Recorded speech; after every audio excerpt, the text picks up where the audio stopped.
அவருடைய மகன்கள் சார்லஸ் வந்தார்.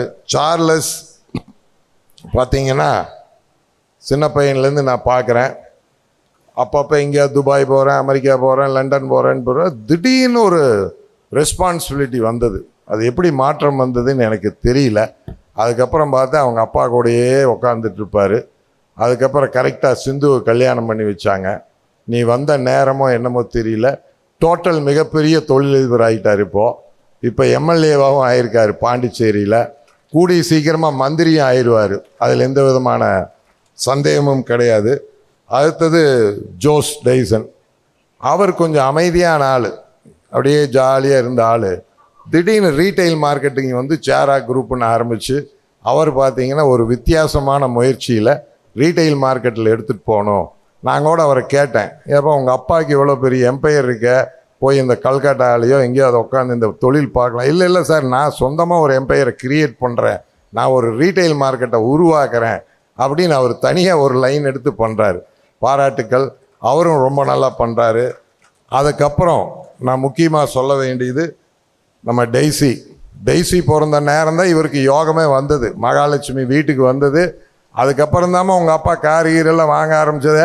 ஃபஸ்ட்டு இப்போ கார் வாங்கினப்போ நான் விட்னஸ்ஸு. ஃபஸ்ட்டு BMW 740 வாங்கினப்போ நான் விட்னஸ்ஸு. ஃபஸ்ட்டு கார் வாங்கினோன்னு இது எதுக்கடா இவ்வளோ பெரிய கார் கப்பலாட்டான்னு கொண்டு வந்து நிறுத்தி அதை ஸ்டார்ட் பண்ண தெரியல.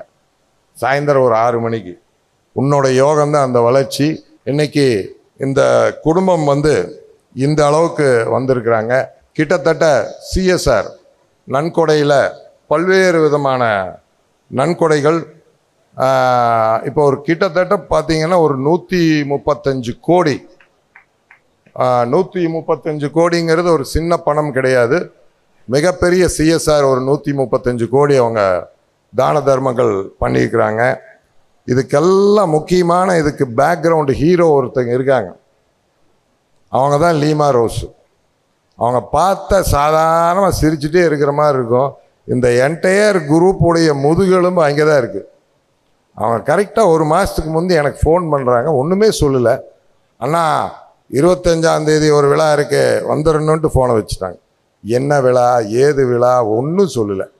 பட் அந்த அம்மா சொல்கிறப்போ அவ்வளோ பிரியமாக கண்டிப்பாக வரணும். அதில் அந்த அம்மாவுடைய ஈடுபாடு, உங்கள் குடும்பத்தை அவங்க வச்சுருந்த விதம், அவங்க பப்ளிக்கில் பழகிற விதம் நிறையா, அதெல்லாம் அவருக்கு உங்களுக்கு பின்பலமே அவங்க தான். உங்களோட குட்வில் பப்ளிக் ரிலேஷன் ஆஃபீஸர்னால் நீங்கள் அவங்கள போடணும். மார்ட்டின் குரூப்புக்கு பொருத்தமான ஒரு அதிகாரி. அவங்களும் இப்போ எம்எல்ஏ ஆகியிருக்காங்க. கூடிய சீக்கிரம் நீங்களும் மந்திரி ஆயிடுவீங்க.